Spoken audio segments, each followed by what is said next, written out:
mau panen, tapi berbeda dengan petualangan saya sebelumnya. Saya mau panen bandeng. Nah, ini lagi nyiapin dulu untuk alatnya. Kita menggunakan jaring yang panjangnya sekitar 25 meter dan lebarnya 4 meter. Mau tahu seperti apa? Tetap ikuti jejak saya, Jejak Petualang. Kabupaten Kendal menjadi penghasil bandeng terbesar di daerah pesisir Jawa Tengah. Komoditi bandeng dari wilayah ini tergolong unggulan karena rasa daging ikan dari tambak air asin yang lebih gurih dibandingkan yang hidup di air tawar.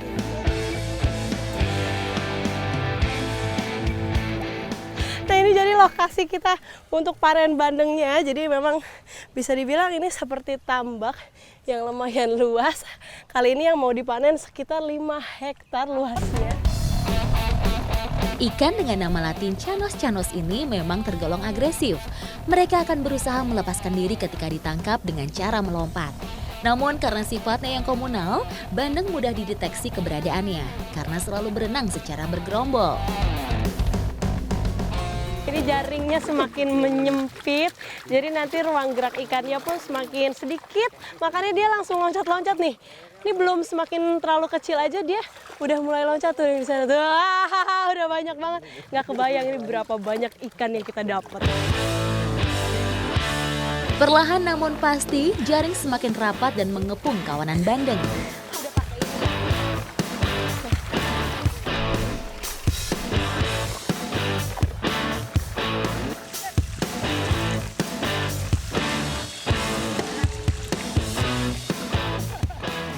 Ini saya namanya berenang sama ikan. Ya, hasilnya sudah semakin kecil, banyak banget ikannya udah kelihatan tuh di depan.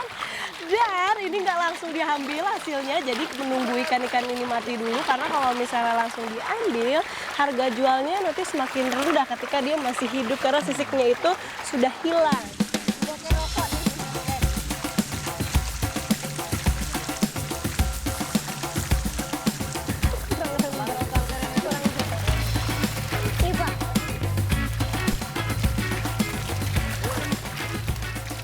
Tidak menunggu sampai 30 menit ikan-ikannya sudah pada lemas bandeng-bandengnya. Nah, biasanya ini langsung dijaring lagi. Kalau di sini namanya alatnya seser. Nah, itu dia tuh.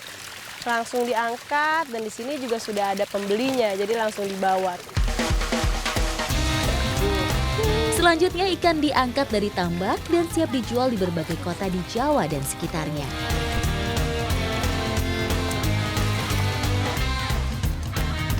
Masuk semua. Wah, ini ikannya sudah masuk semua. Tapi saya mau ngambil beberapa ikan bandeng ini untuk diolah menjadi makanan khas di sini. Penasaran kan? Ikuti jejak saya, Jejak Petualang.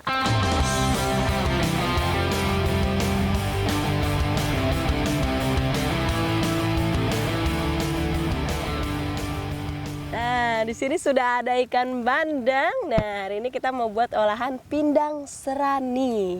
Yang kita tahu, bandeng ini kan banyak sekali durinya. Kalau di sini punya teknik khusus untuk memisahkan duri dengan dagingnya. Setelah ikan bandeng bersih dari sisik, selanjutnya bagian punggung ikan disayat dan dibersihkan durinya. Untuk membuat pindang serani, bahan yang dibutuhkan adalah bawang merah, bawang putih, kunyit yang selanjutnya dihaluskan. Bumbu halus ini kemudian dimasak dalam air bersama bumbu lainnya. Aroma khas dari bumbu pindang serani langsung membuat saya lapar. Ikan bandeng kaya akan protein dan kandungan omega 3 sehingga tak kalah bersaing dengan ikan salmon.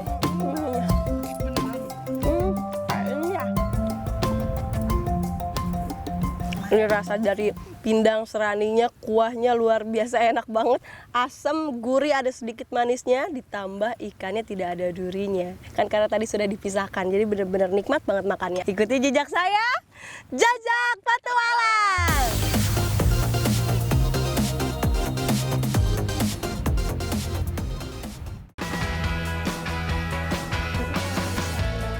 Jalan dan masuk itu udah sama tinggi. Ini bagi-bagi. Bukan hal baru lagi kalau Indonesia menjadi penghasil cengkeh terbesar di dunia. Seperti sekarang saya mau panen cengkeh di kebun yang luasnya mencapai 30 hektar lebih. Tetapi ikuti jejak saya, Jejak Petualang. Gimana Bu yang mau kita ambil Bu? Cengkeh merupakan rempah yang pernah menjadi primadona dunia. Dulu harga jual 1 kg cengkeh di pasar Eropa setara dengan 7 gram emas. Pohon cengkeh yang berada di perkebunan Selokaton, Kendal, Jawa Tengah ini rata-rata berusia lebih dari 60 tahun. Pohon cengkeh mengawali musim panen pertamanya setelah berusia 6 tahun. Satu hal yang tidak boleh absen saat panen cengkeh adalah tangga, namun bukan tangga biasa yang digunakan.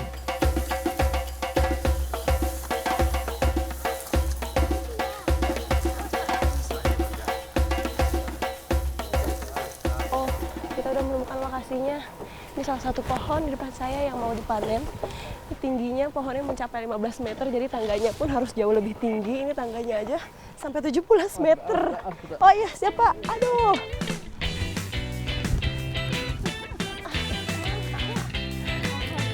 Wah. Naikin lagi. Aduh. Ini tangganya yang bawah harus beberapa orang, karena kalau misalnya sendiri ini berat banget. Butuh bantuan. Ini kurang lurus. Panen di ketinggian seperti ini bukanlah hal mudah, apalagi bagi yang tidak terbiasa seperti saya. Ini sekarang mau diikat dulu talinya ke atas. Oke.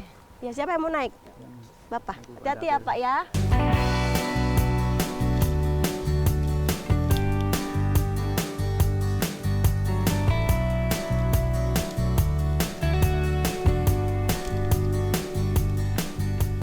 Nah, ini sekarang giliran saya naik. Tangganya ini sebenarnya bisa muat maksimal sampai 3 orang. Jadi memang ukurannya cukup besar. Pohonnya pun ini tinggi sekali sesuai dengan usianya. Usianya pun sudah lumayan tua, sekitar ya puluhan tahun, kurang lebih dari tahun 61.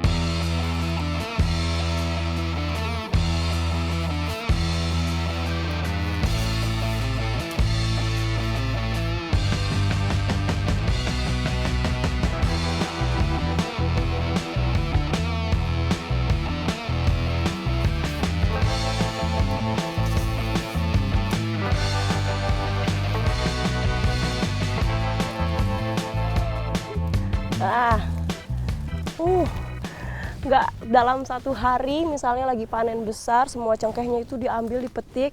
Jadi memang ada pilihannya juga. Cengkehnya yang benar-benar sudah matang, yang seperti saya pegang, ini ada warna merahnya, kemerah-merahan di sini.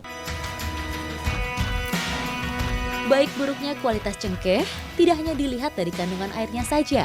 Kadar kotoran pun menjadi salah satu faktor penting yang bisa memengaruhi harga jual. Saya penasaran untuk nyobain rasanya secara langsung, karena biasanya kan sudah diolah dan dicampur dengan masakan. Tapi kalau ini benar-benar dari pohonnya. Saya mau cobain, Bu. Ayo. Ayo. Ayo. Enak nggak ya? Jadi.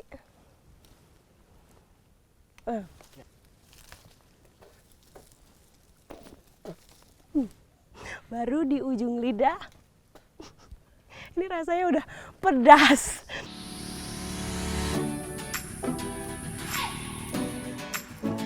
Faktor penjemuran ikut menentukan kualitas cengkeh. Jika waktu panen bersamaan dengan musim hujan, membuat kualitas cengkeh tidak akan maksimal.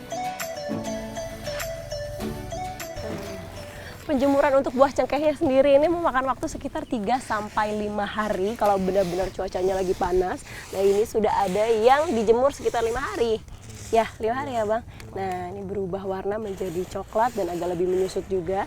Ini yang sudah siap untuk dijadikan bahan bumbu masakan. Wanginya sih sudah agak berubah ya. Tak hanya buah cengkeh saja yang bermanfaat, setiap bagian tanamannya, mulai dari batang hingga daun, bisa digunakan.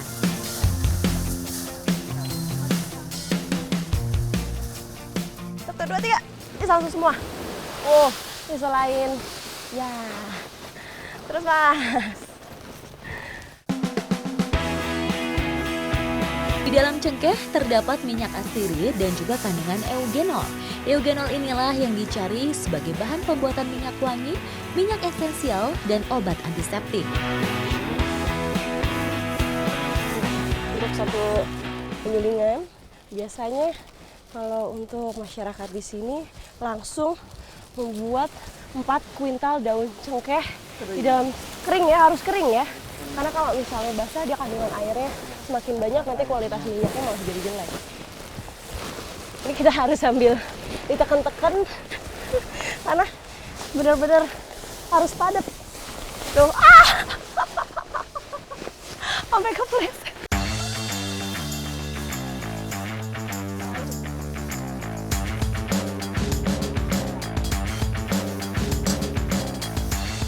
Udah kencang? Udah. Mesin udah kencang. Harus dipastikan semuanya sudah kencang, rapat supaya uapnya tidak keluar. Nah, sekarang saya mau langsung ke pembakaran untuk bikin apinya menyala supaya dia cepat panas. Ayo, Mas.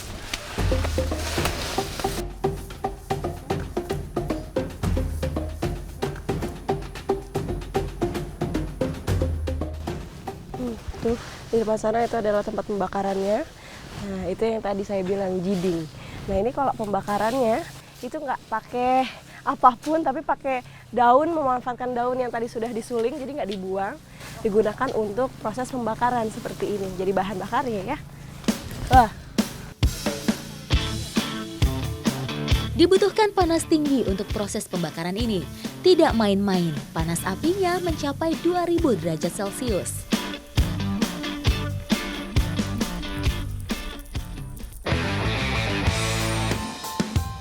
Setelah 8 jam penyulingan, uap dari penyulingan akan mencair. Minyak daun cengkeh langsung keluar menuju tempat penampungan.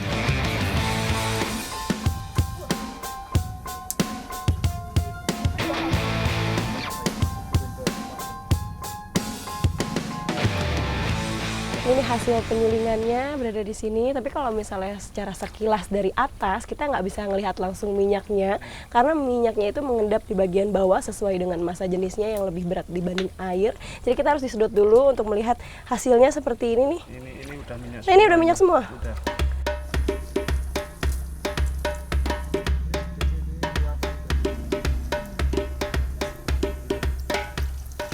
Kalau dari harumnya, ini aromanya seperti rempah-rempah karena memang dari cengkeh. Dari kehangatannya, ini tidak terlalu panas, jadi cocok kayaknya untuk para bayi. Kalau misalnya pakai minyak gosok, pakainya minyak cengkeh ini karena memang alami dan juga harumnya. Ini bikin saya tenang sekali. Ikuti jejak saya, Jejak Petualang.